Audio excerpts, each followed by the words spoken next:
চলে এলাম বন্ধুরা আপনাদের শুভরাত্রির শুভেচ্ছাটা জানাতে। বুঝেছেন, চলে জমাট হয়ে গেছে।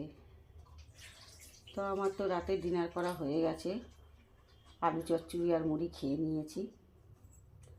আজকে তো আর কিছু রান্না করে খেতে পারবো না ততক্ষণ না আসছে সকাল। ওই আলু চচ্চড়ি ছিল গতকালকে রাতের করা, দিনেও খেয়েছি, আজকে রাতেও খেলাম। ভালোই থাকে দেখেছেন, অন্য সময় হলে কিন্তু নষ্ট হয়ে যায়, কিন্তু একটা ঠাকুরের একটা আশীর্বাদ থাকে, একটুও কিচ্ছু হয় না। নাহলে চিন্তা করুন, গতকাল রাতে বানিয়েছি আলু চচ্চড়িটা, আমি ফ্রিজেও ভরি না, কারণ অত ঠান্ডা তো আর খাওয়া যাবে না, বাইরেই রেখে দিয়েছিলাম। দুপুরেও খেয়েছি আজকে, আবার আজকে এখন রাতেও খেলাম। একদম মনে হচ্ছে যেন এইমাত্র করা হয়েছে। বুঝেছেন, ঠাকুরের মহিমা না থাকলে জিনিসটা হয়। আর এমনও কোনো হ্যাবক ঠান্ডাও নেই, কিন্তু ভালোই গরম পড়ে গেছে, গরম গরম। তো যাই হোক বন্ধুরা, শুভরাত্রি, গুড নাইট আপনারা সকলে। এই যা ভুলে গেছি,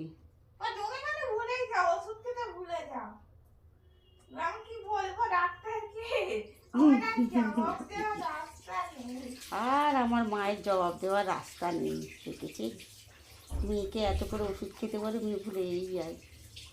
আমার গার্জেন সত্যি ভুলে গেছি। খাওয়ার পরের ওষুধটা খেলাম, খাওয়ার আগের ওষুধটা না আমি ভুলে যাই খেতে।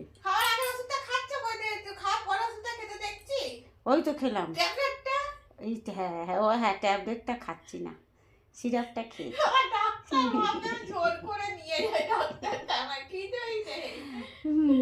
প্রিয়াদের মাকে বাঁচাতে চাচ্ছে আর মা মরতে চাইছে।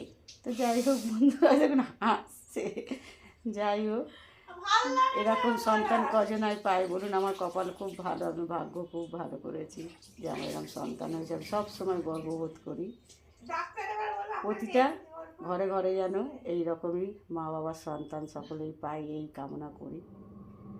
যাই হোক বন্ধুরা, আমার তো কপাল খুব ভালো, দেখতেই পাচ্ছেন। আমি ওর মা না, ও আমার মা, আমি ওর মেয়ে। আর আমি এইভাবেই থাকতে ভালোবাসি, এইভাবেই থাকতে চাই।